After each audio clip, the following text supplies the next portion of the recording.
Почитувани представници на медиумите, иако нашиот став претходно беше дека ставот во однос на интерпелацијата за работата на јавниот обвинител ќе го соопштиме од собраниската говорница, сепак поради неразумните и нелогични одложување на седницата со неразумни и нелогични барања на паузи, а и поради вашиот голем интерес решивме тоа да го направиме на оваа пресконференција во пресалата на собранието. Почитувани граѓани, почитувани представници на медиумите, интерпелацијата во принцип значи барање политичка одговорност, а овде зборуваме за човек од третата власт. Третата власт или судската власт, која по устав треба да биде независна власт. Тоа од една страна. Од втора страна, тоа може, но и не мора да има правни последици. Дали ќе има правни последици, зависи од самиот обвинител, од самиот функционер, во овој случај од самиот обвинител, дали ќе поднесе оставка или не. Ако точката на дневен ред е или беше одлука за разрешување, тогаш може да отвориме дебата дали сме задоволни или незадоволни од работата на обвинителот, секако низ соодветно пропишана процедура.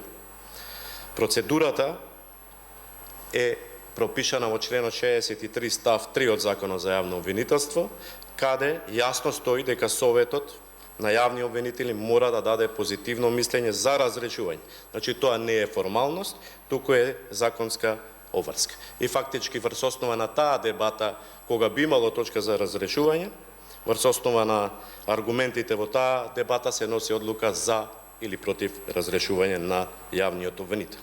Како пратеничка група на СДСМ и коалицијата, остануваме на принципиелниот став дека јавното обвинителство мора да биде независно, ослободено од политичко влијание и притисок, и сите одлуки мора да се по словото на законот и никако поинаки.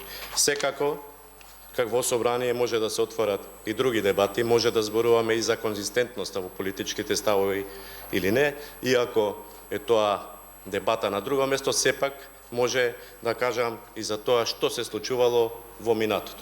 Знаете дека премиерот Мицкоски зборуваше дека треба да се смени јавниот обвинител и дека, цитирам, таа процедура и трната и нема сопирање. После трагичниот настан во Кочани, знаете дека има промена на изјавата, односно дека нема да има разрешување се додека не заврши истрагата, со тоа што премиерот Мицкоски отиде чекор понатака, кажа дека е задоволен од тоа како се води истрагата.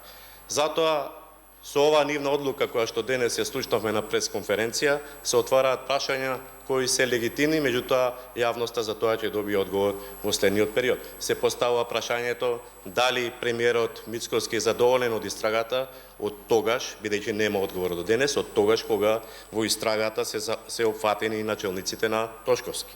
Се поставува прашање дали целта на ова, секако во понатамошна постапка, во понатамошен тек, е вовед во целосен упад во судството. Се поставува прашање дали заради ова не се донесе законот за обвинителство, кој да потсетаме дел од реформската агенда. Се поставува прашање дали целта е да се донесе на крајот и партиски обвинител. Или се поставува прашањето дали крајната цел е вовед во целосна партизација на судството. Тоа се легитимни прашања кои ќе се остварат, а јавноста ќе добие одговор во следниот период. Денес на седница не го видов присуството на обвинителот, секако тоа сакав да го направам од собраниската говорница, се извинувам, затоа дозволете од ова прес-сала да се обратам директно до обвинителот. Почитуван обвинителе, ние во претходниот мандат сме ви дале доверба заради вашата биографија и искуство, но и ве критикуваме јавно и гласно за одредени постапки. За тоа јавноста е сведок. Вие, господине јавен обвинител, го водите најголемиот, најтешкиот предмет за најголемата трагедија во поновата историја на Македонија. Тоа е огромна трагедија која ще се случи со пожарот во Кочани. Граѓаните, сите ние, очекуваме вистинска правда. Вистинска, а не селективна правда. Затоа, господине обвинител, од вас зависи дали после гласањето за оваа интерпелација ќе бидете со штитот или на него. Одлуката е ваша. Ние како пратеничка група на СДСМ и коалицијата, нема да учествуваме во нешто во кое што нема или не мора да има правни последици. Благодарам.